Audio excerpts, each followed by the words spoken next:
Everybody, स्वागत है आप सभी लोगों का आपके अपने इस प्यारे से लर्निंग प्लेटफॉर्म वर्चुअल विद्यालय में। आज है 20वां दिन हमारे very amazing 75 hard physics challenge का।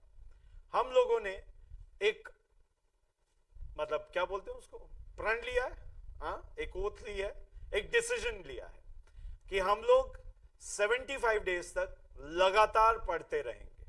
मतलब मैं पढ़ाता रहूंगा, आप पढ़ते रहेंगे और इसी के लिए आपके पास में वीडियोस डेली फॉर्मेट, डेली आपके पास में पहुंच रहे हैं। और अभी तक हम लोग electrostatic potential, electric potential, field, इन सब पे डिस्कशन कर रहे हैं। बहुत हेल्दी डिस्कशन हो रहा है, बहुत अच्छे से हम लोगों ने चर्चा की है, बहुत क्वेश्चंस किए हैं, बहुत अच्छे से थ्योरी डेवलप की है। अब हम लोग उसी डिस्कशन को आगे बढ़ाएंगे और आज कहीं ना कहीं चार्ज्ड बॉडीज, इनफाइनाइट बॉडीज, इन पे बात होने वाली है। ठीक, क्वेश्चंस अच्छे लेवल के डिस्कस करेंगे अपन और सब बहुत अच्छे से देखेंगे। तो आइए फिर बिना किसी देरी के शुरू करते हैं, राइट। और कल के होमवर्क से उठाते हैं। कल मैंने एक होमवर्क दिया था और उसको कैसे करा होगा आपने या करना था, उस पर मैं बात कर लेता हूं। आइए देखिए होमवर्क क्या था।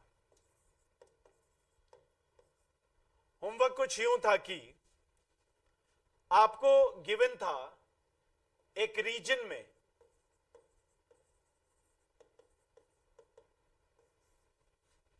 Potential was x, y, z। तो उसी रीजन में, इन दैट रीजन, हमें फाइंड आउट करना था इलेक्ट्रिक फील्ड। सही है। उस रीजन में हमें क्या फाइंड करनी थी? Electric field. तो इलेक्ट्रिक फील्ड निकालने का क्या तरीका था? माइनस का del v by del x, del v by del y, sorry direction चाहिए ना, i cap, del v by del x del y j cap, del v by del z k cap. ऐसे होगा। अब यहां अगर आप देखें तो पार्शियल डिफरेंशियल का तरीका मैंने क्या बताया था? आप जिसके रिस्पेक्ट में डिफरेंशिएट कर रहे हैं उसको छोड़ के बाकी सब कांस्टेंट मान लोगे। तो इसको जब x के रिस्पेक्ट में डिफरेंशिएट करोगे तो सिर्फ आएगा क्या? 1 आई कैप। बाकी सब कांस्टेंट मानोगे तो इसका 0, इसका 0, प्लस में है ना, plus del by del y करोगे तो देखो y को छोड़ के सब कांस्टेंट, उसी तरीके से z को छोड़ के सब कांस्टेंट। आंसर क्या आया? माइनस आई कैप, माइनस जे कैप, माइनस के कैप। खत्म। तो ये है होमवर्क वाले क्वेश्चन का आंसर। एंड आई होप आपको अच्छे से ये समझ में आया। यस और नो? Is it clear? कॉपी कर लें, फिर आगे चलते हैं। Copy it down.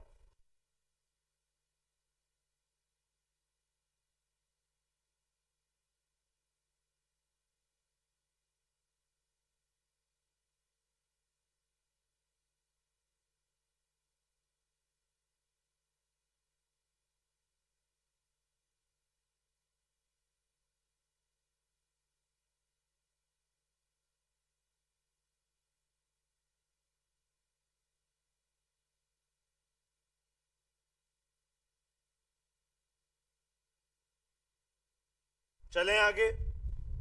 देखो, अब देखने जा रहे हैं हम लोग पोटेंशियल ड्यू टू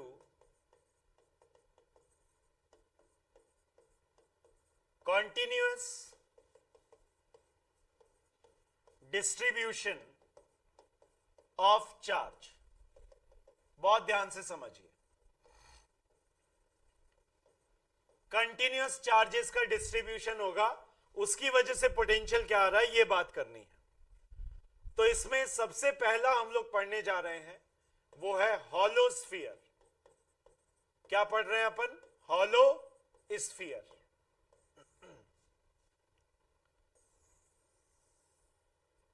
ये एक स्फीयर है मान लीजिए, हॉलो स्फीयर है, तो जितना भी जो भी चार्ज है बंधु वो बाहर की तरफ है। बाहर की तरफ मतलब इसके पूरे सरफेस पे होगा, अंदर तो मटेरियल ही नहीं है, चार्ज कहां से देखोगे? इसके पूरे सरफेस पे आपको चार्ज मिलेगा, हाँ या ना? ये हो गया इसका सेंटर, सही। अब देखो, मैं पहला केस इसमें उठा रहा हूं, number 1, case 1, for a point outside the sphere, एक पॉइंट जो स्फीयर के बाहर है। तो देखो ये रहा, मान लो ये रहा, सही है, clear?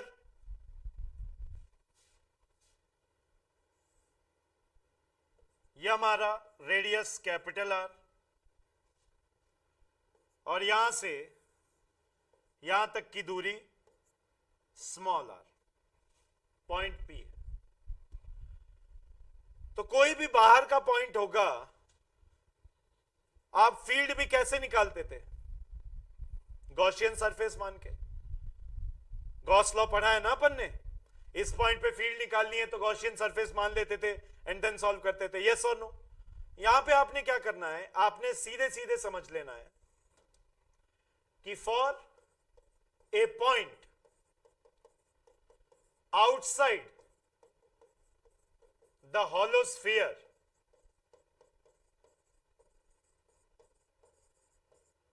the charges will act like a point charge। किसकी तरह एक्ट करेंगे ये? पॉइंट चार्ज की तरह। यानी कि वीपी क्या हो जाएगा? के क्यू डिवाइडेड बाय आर, खत्म। तो किसी भी पॉइंट पे कैसे देखना है ये? V यानी potential at any point outside the hollow sphere will be के क्यू बाय आर, खत्म। क्या होगा ये? K q by are. और यहां से क्या पता चला? V is inversely proportional to R। किसके लिए? आउटसाइड के लिए। अभी इनसाइड की बात नहीं हुई है, किसकी बात चली है? Outside point. बोलो यार, हाँ या ना? तो बाहर का कोई भी पॉइंट होगा, कहीं पे भी हो, उसके लिए हमेशा कैसे दिया जाएगा? के क्यू अपॉन आर। कैसे देना है हमेशा? के क्यू बाय आर के फॉर्मेट में। Is it clear? सही है, कॉपी करें, कॉपी करें साहब।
ठीक है, आगे बढ़े।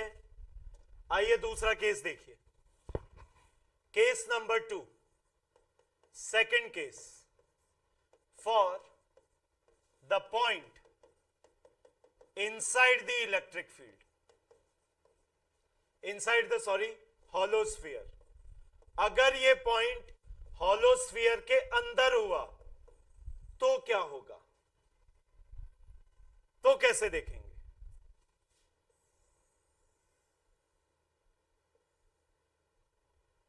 अगर मैं अंदर की बात कर रहा हूं, if I am talking about inside, अंदर, तो यार अंदर तो कोई चार्ज ही नहीं है, सब चार्ज तो बाहर है ना, अंदर कोई चार्ज थोड़ी ना है। अंदर अगर चार्ज नहीं है तो इलेक्ट्रिक फील्ड जीरो है। इलेक्ट्रिक फील्ड अगर जीरो हो गई तो डेल्टा वी भी क्या हो जाएगा, जीरो। अंदर की तरफ पोटेंशियल भी क्या आ जाएगा बच्चों, जीरो। पोटेंशियल में चेंज भी क्या आ जाएगा, जीरो। राइट? देखो सुनो, फील करो अब इस बात को। ये रहा पॉइंट ओ, ये ए और ये पी। सो यहां पे कितना है, के क्यू बाय आर। यहां कितना है, चूंकि ये कैपिटल आर है तो यहां कितना होगा, के क्यू अपॉन कैपिटल आर। सही? हाँ या ना? और यहां कितना होगा, यहां भी होगा के क्यू बाय कैपिटल आर। अरे सर कैसे, आओ देखो, सुनो। क्या मैं ये बोल सकता हूं कि डेल्टा वी बराबर V A minus V O? सही बात है, हाँ या ना? अच्छी बात है। और डेल्टा वी कितना हो गया है, जीरो। इसका मतलब वी ए बराबर वी ओ बराबर के क्यू बाय आर। समझ में आई बात? जब कोई चार्ज ही नहीं है तो फील्ड नहीं होगी, फील्ड ही नहीं है तो वर्क डन किस बात का, अंदर ले जाने का, है ना? तो देखो देखो, मतलब इसको फील करो, फील करना, एकदम मजा आएगा। From infinity to A, k q upon r is the potential, यानी वर्क डन या work required to bring a unit positive charge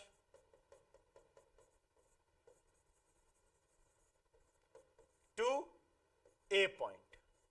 A point पे यूनिट पॉजिटिव चार्ज को लाने के लिए इतना लग रहा है। अब अंदर तो कोई फील्ड ही नहीं है,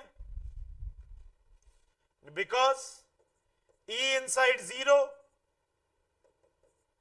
देयरफॉर इसीलिए वर्क डन भी क्या हो जाएगा, जीरो। यानी कि v a is equal to v ओ।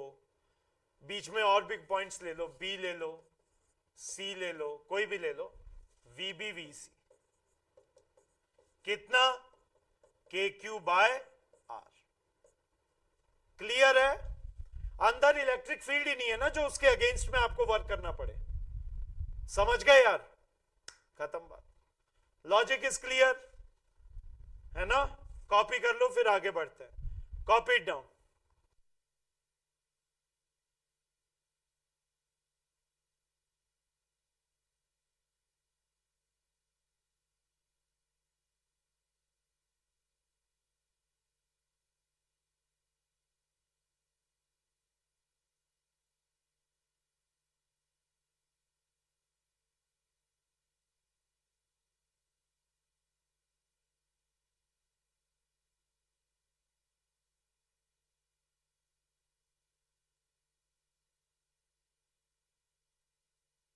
हो गया ये?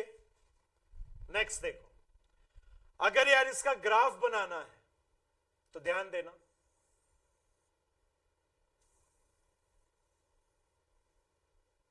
देखो इसका ग्राफ कैसे बनेगा।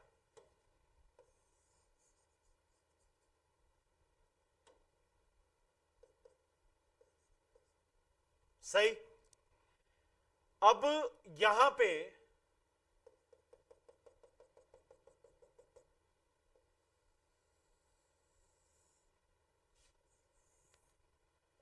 ये है R।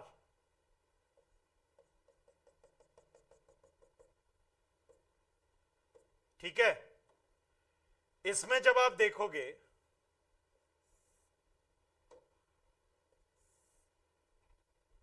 और ये रहा,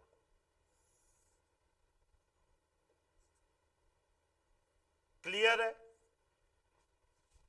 यहां पे V is equal to k q by small r, इस जगह V बराबर k q bye capital R, है ना? और ये क्या है? Hollow sphere. अंडरस्टूड बच्चों? और इसमें जो चार्ज है वो ये बाहर की तरफ है Q।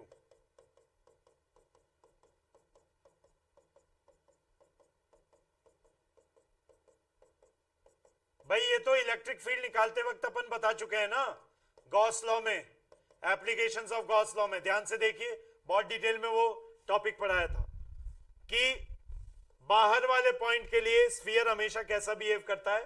It behaves like a point charge. सही है? यस और नो? क्लियर? आगे बढ़ते हैं।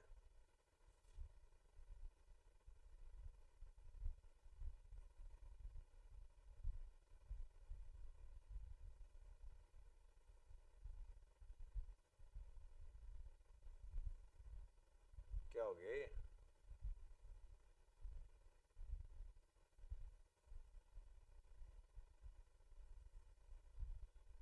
क्या हो गया ये? हाँ अब सही है। देखो भाई, आगे चलते हैं।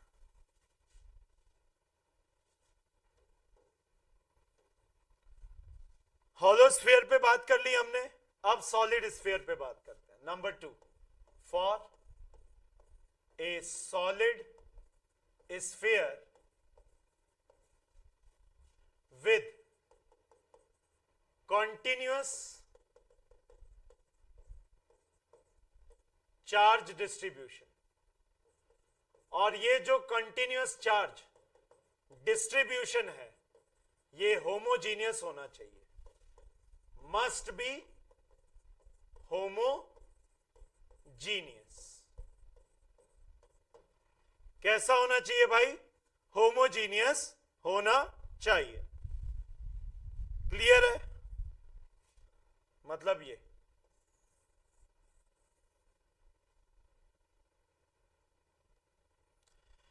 यानी चार्जेस इसके अंदर हैं, इसके भीतर संलिप्त हैं ये चार्जेस।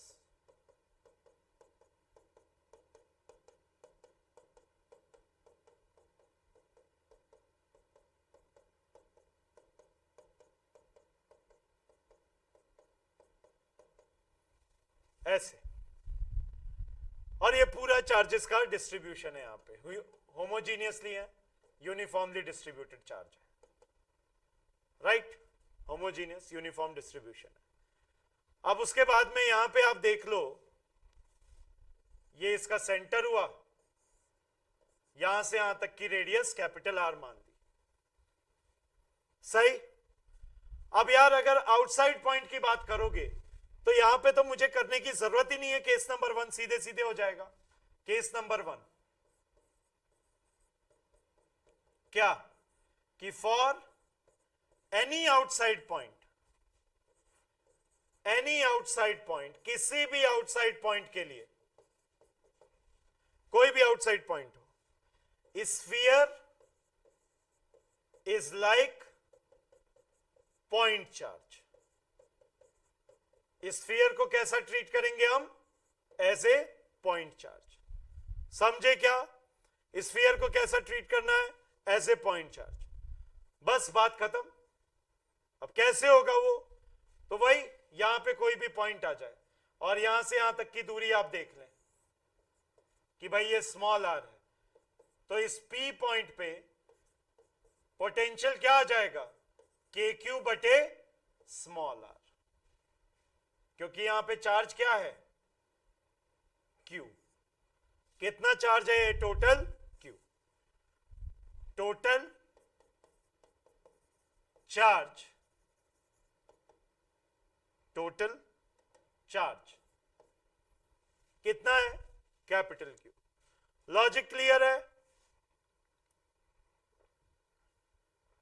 लॉजिक क्लियर है? कॉपी कर लें।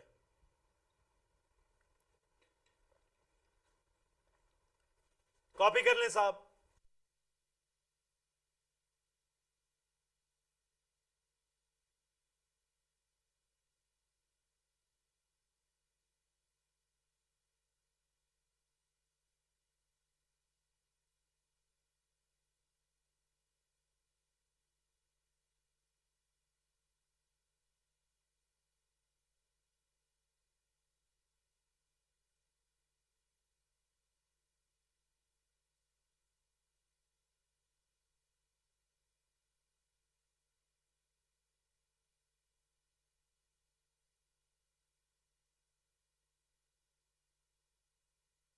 चलिए बच्चों, नेक्स्ट केस नंबर 2।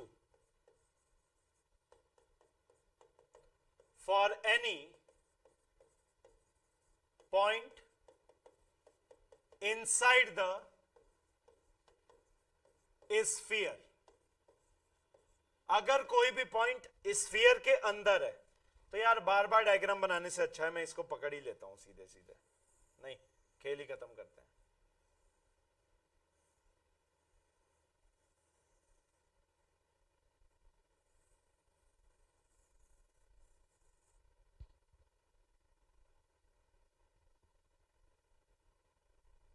कॉपी,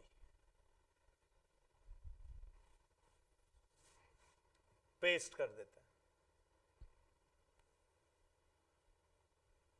ठीक है, ये हुआ। अब यहां पे मैं थोड़ा कुछ चीजें हटा देता हूं, नहीं इसको रहने दो, है ना। ये है, मैं बस यहां पे हाँ एक पॉइंट ऐड कर देता हूं, ये हटा देता हूं। ये क्या हो रहा है? ये पी पॉइंट हटा दो। मैं बोल रहा हूं यार कि चलो ना, क्यों ना कोई पॉइंट, ये रहा ओ, ये रहा यहां पे ए, और इस जगह है बी। सही? कोई दिक्कत यहां तक? नो प्रॉब्लम, बढ़िया। और अगर मैं यहां पे देखना चाहूं तो मैं कुछ ऑब्जर्व कर सकता हूं। वो क्या कि देखो यार, सबसे पहली बात हमने डिराइव किया हुआ है कि किसी भी कंटीन्यूअस डिस्ट्रीब्यूशन के चार्ज के लिए इनसाइड में क्या हो जाता है? रो आर अपॉन 3 एप्सिलॉन नॉट। यही था ना इलेक्ट्रिक फील्ड? अरे यही इलेक्ट्रिक फील्ड का फॉर्मूला था ना।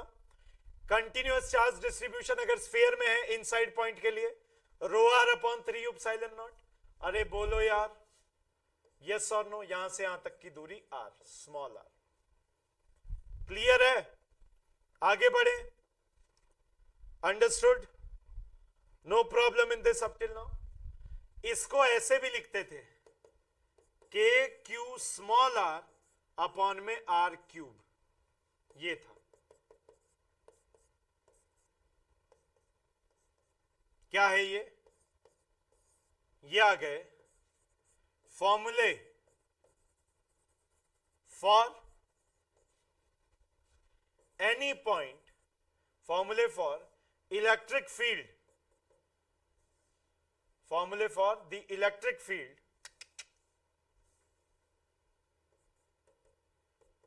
inside any at any point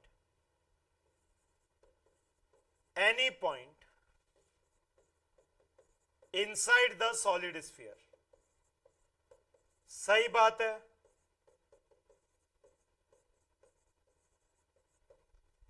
यहां तक कोई दिक्कत नहीं? ठीक। अब मेरा यह कहना है कि आप यहां पे पोटेंशियल कैसे निकालोगे? फॉर्मूला तो यूज करना पड़ेगा। देखो, तो यहां का पोटेंशियल निकालने का तरीका क्या होगा आपका? How are you going to calculate this potential? Right? This is very like interesting कि ये पोटेंशियल कैसे निकाला जाए। सवाल तो सही है यार, अब इसका जवाब क्या करें?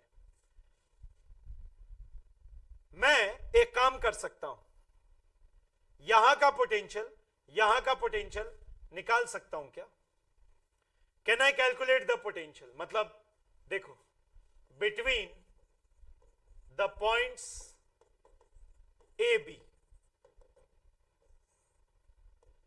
ए से बी पॉइंट्स में बात करो, यहां पे पोटेंशियल डिफरेंस क्या हो गया? डीवी कितना? Minus E dot D R. तो अगर मैं डीवी को इंटीग्रेट कर दूं किससे किसके बीच में? बी से ए के बीच में,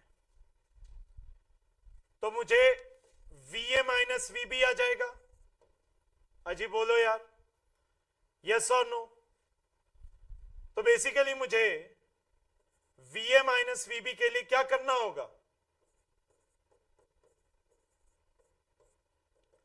minus E dot D R का इंटीग्रल करना पड़ेगा।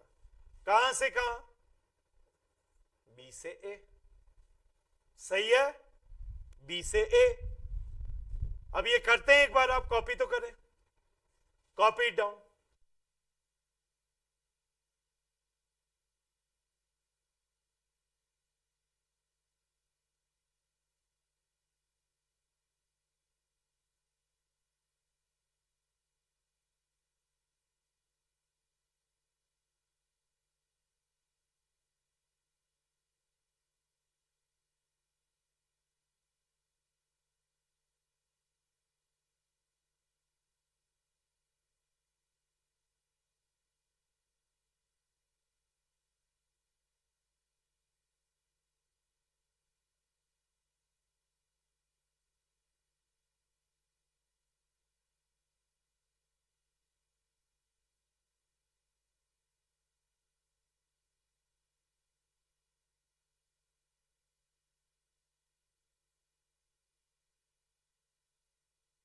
चलें आगे, देखिए।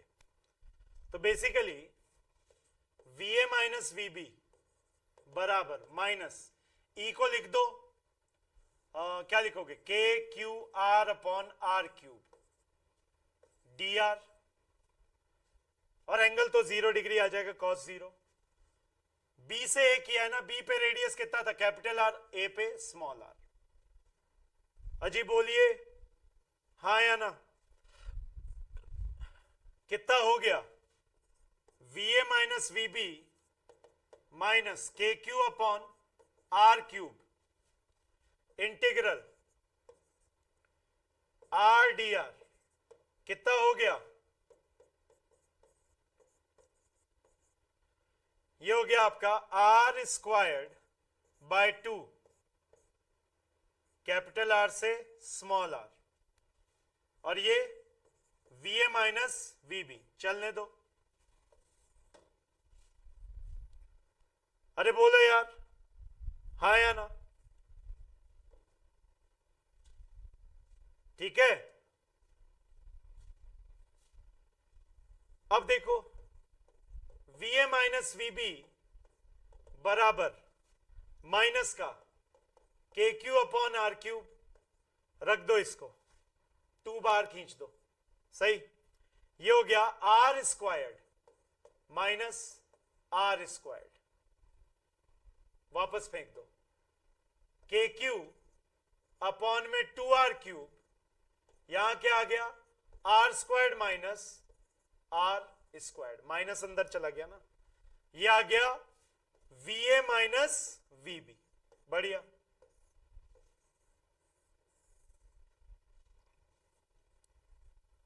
बोलो यार, ये बात समझ में आई? Is it clear? कोई तकलीफ यहां तक होनी नहीं चाहिए, है ना? अच्छा, अब बेसिकली मतलब अगर मुझे वी ए चाहिए, ये तो वी ए माइनस वी भी है, तो वी ए कैसे आ जाएगा? देखो, V A minus V B में वी बी जोड़ दो जो आपके पास में आया है इंफिनिटी से बी तक लाने में जो पोटेंशियल है वो जोड़ दो, यही तो होगा। और वी भी है कितना यार, मतलब ये इधर ले जाके जोड़ दो ना, k q upon capital are, यही तो है। तो वी ए हो कितना गया, के q upon capital are plus delta V, k q upon, नहीं समझ में आई है अभी डायग्राम से समझाऊंगा, लिख लो खाली इसको, लिख लो अभी डायग्राम से समझाऊंगा और अच्छे से समझ में आ जाएगा, फीलिंग आ जाएगी। करो इसे,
चलें आगे। देखो तो बेसिकली ये है बात, ये स्फीयर ये पॉइंट बी था, ये पॉइंट ए है ना, ये ओ है। देखो इंफिनिटी से यहां तक आने में जो पोटेंशियल है वी बी, ये कितना लगा, के क्यू बाय कैपिटल आर, सही बात है, सही बात है। और इन दोनों के बीच का गैप कितना था, गैप था delta V, k q upon 2r cube into R square minus r square. तो अगर इसमें ये जोड़ दो तो आपको नहीं लगता v आ जाएगा, के क्यू बाय आर, समझ गए।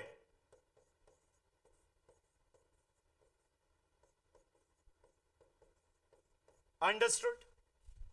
अब देखो यहां पे वी ए कैसे आएगा, के क्यू कॉमन ले लो, 1 by R, R squared minus small r squared divided by 2r cube. तो मुझे लगता है ये 2r क्यूब कॉमन आ जाएगा,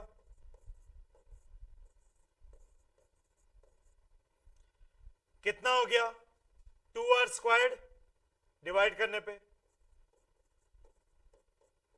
are squared minus small r squared, कितना हो गया ये, k q upon 2r cube, 2 + 1 3r squared minus r squared, ये है वी ए। लॉजिक क्लियर है, this is what V A. ये क्या है हमारे लिए, वी ए। वी ए मतलब ये ए पॉइंट तो कहीं भी हो सकता है ना, potential at any point inside a solid sphere carrying charge capital Q, सही है। और जो ये कैपिटल क्यू चार्ज वाला है मामला, ये यूनिफॉर्मली डिस्ट्रीब्यूटेड है, ये यूनिफॉर्मली डिस्ट्रीब्यूटेड चार्ज है। ये कैसा चार्ज है, uniformly distributed charge. Logic clear, हाँ या ना। अब इसके ग्राफ प्लॉट कर लेंगे और इस पे बेस्ड क्वेश्चन कैसे आएंगे वो देख लेंगे। सही है, समझ में आया या नहीं यार, समझ आना चाहिए। क्लियर है, कॉन्सेप्ट क्लियर है, करो इसे।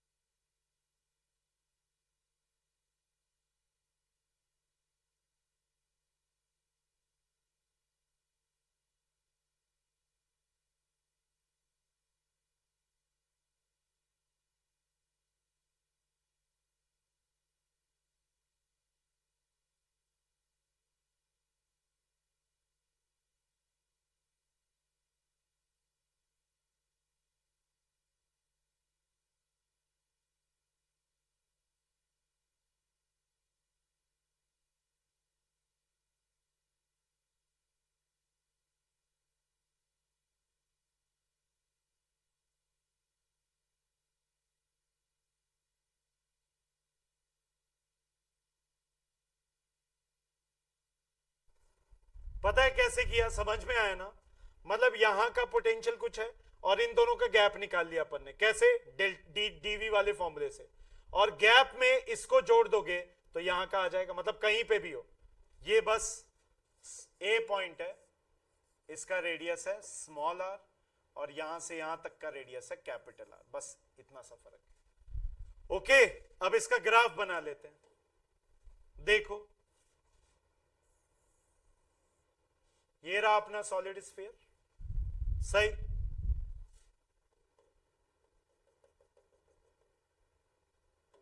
मस्त ग्राफ बनेगा।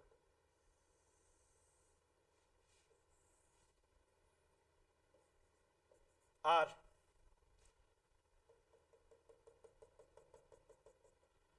देखो कैसा आएगा। सबसे पहली बात, ये आउटर मोस्ट पॉइंट है, यहां से तो ये नीचे ही जा रहा है, इनवर्सली प्रोपोर्शनल है ना, k q by small r, inverse proportion. यहां पे इस जगह के क्यू बाय आर, इस पॉइंट पे बोल सकते हैं के क्यू बाय कैपिटल आर, और यहां पे सर ये क्या किया आपने, देखो इस जगह कितना हो जाएगा, देखो ओ, तो पोटेंशियल एट ओ कितना हो जाएगा, ये हो जाएगा व्हेन स्मॉल आर को क्या रख दूं, जीरो रख दूं, सही है। तो स्मॉल आर को जब मैं जीरो रख दूंगा तो यहां पे फॉर्मूला कितना था, वी ए कितना था, small r is equal to zero, a कहां पहुंच जाएगा, ए टेंड्स टू ओ, इसका मतलब ओ पॉइंट, ओ पॉइंट मतलब सेंटर पे।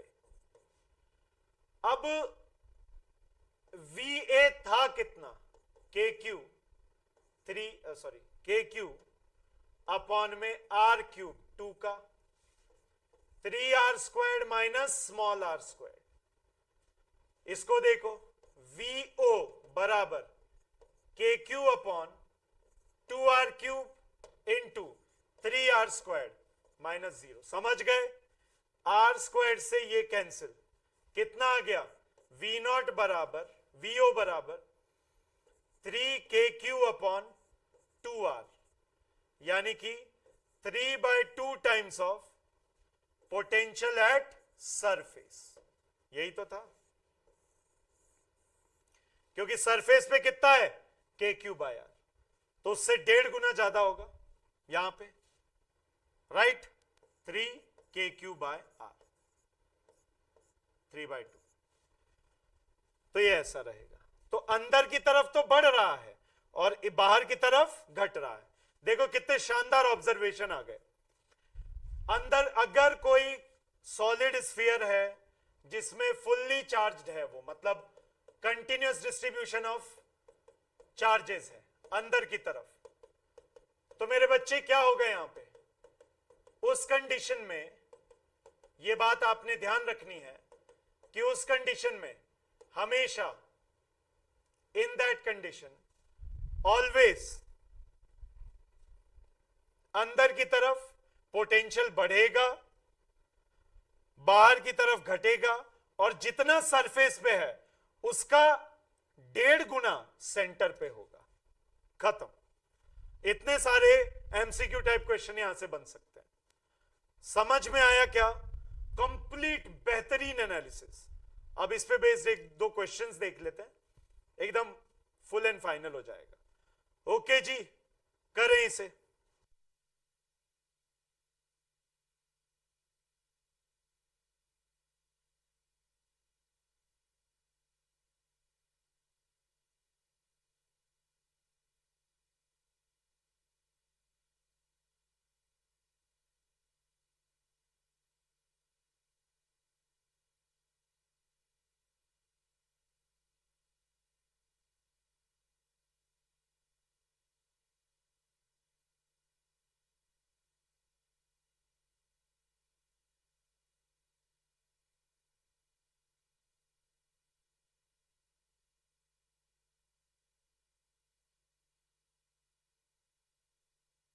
चलें आगे, देखो क्वेश्चन देख लेते हैं। Find the location of A point for a solid sphere with a uniform distribution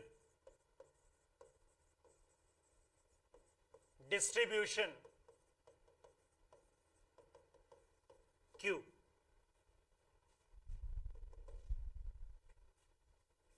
पहला VA 7/5 टाइम्स होगा V सरफेस के, और दूसरा है VA V सरफेस अपॉन 4 हो। तो अब मैं करा दे रहा हूं, एक एक करके कर लेते हैं। पहला, जब VA 7/5 हो V सरफेस के, अब ये करने का तरीका, सर पॉइंट तो कहीं भी हो सकता है, बाहर भी हो सकता है, अंदर भी, कैसे पता चलेगा? ध्यान से देखो, यहां पे एक की पॉइंट, की नोट,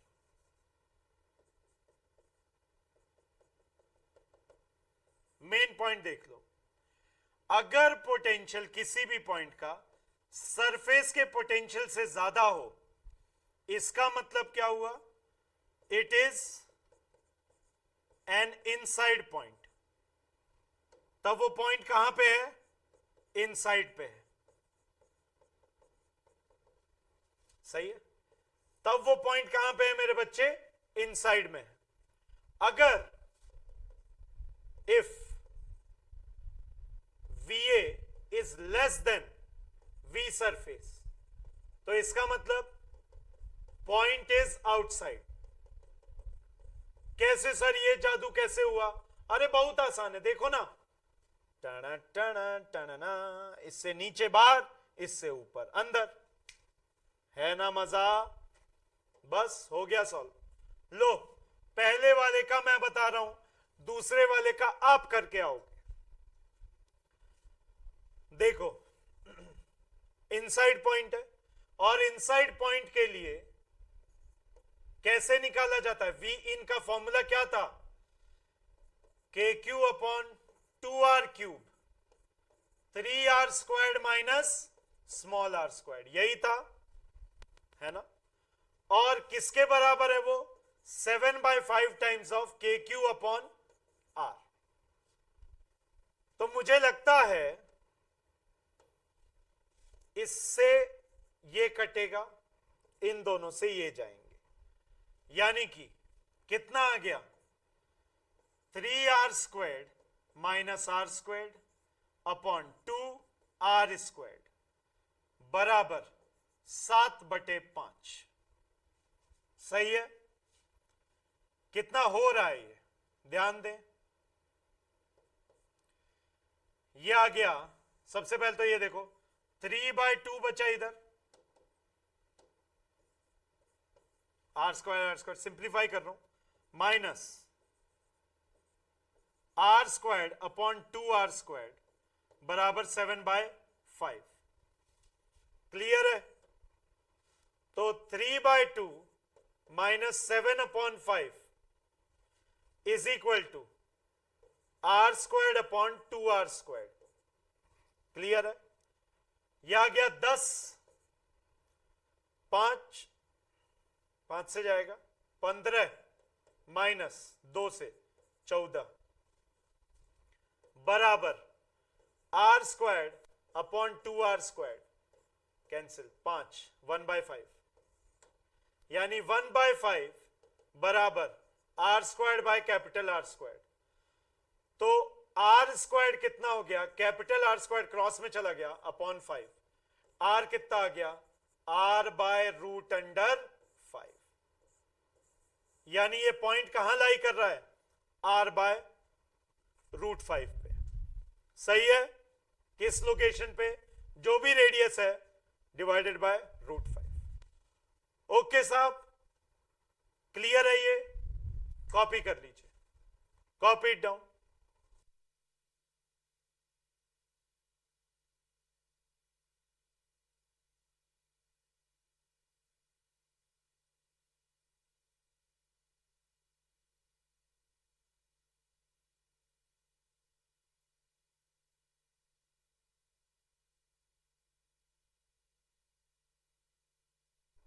ठीक है, अब ये इनसाइड वाले का बता देता हूं मैं। देखो बी मैं ही बता देता हूं, होमवर्क फिर अलग से दे दूंगा। वीए जब वीएस बाय 4 हो जाए तो देखो, ये मतलब अब इनसाइड पॉइंट आउटसाइड पॉइंट है, और आउटसाइड पॉइंट के लिए हम क्या करते हैं, V out is equal to k q upon small r. तो ये हो गया के क्यू अपॉन स्मॉल आर बराबर k q upon capital R by 4। खत्म। सही है? बोलो। स्मॉल आर बराबर 4 टाइम्स ऑफ कैपिटल आर। देख लो, बाहर ही लाई करेगा ऑफ कोर्स। सही है? Next homework, find the location of points for solid sphere with uniform charge distribution at following points.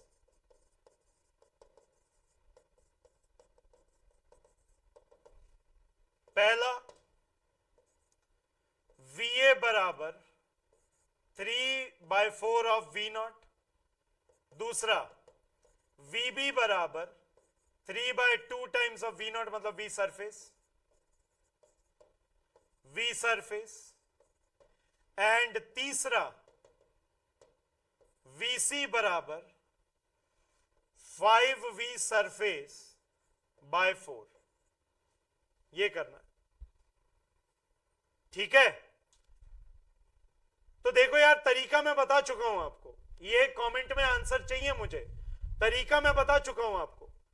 अगर आप ध्यान से देखो, V सरफेस से कम है तो पॉइंट बाहर लाई कर रहा होगा, V सरफेस से ज्यादा है पॉइंट अंदर लाई कर रहा होगा। बस इतना देख लेना है, मामला सेट है।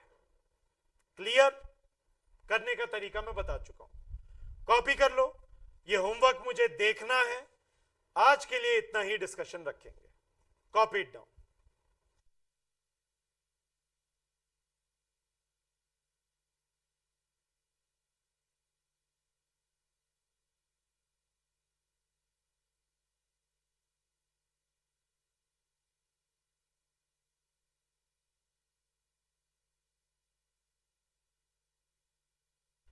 ठीक है भाई, this is pretty much it. Thank you so very much. Bye bye. Take care. Jai Hind. Love you all. See you in the next session. Homework जरूर करना. Take care.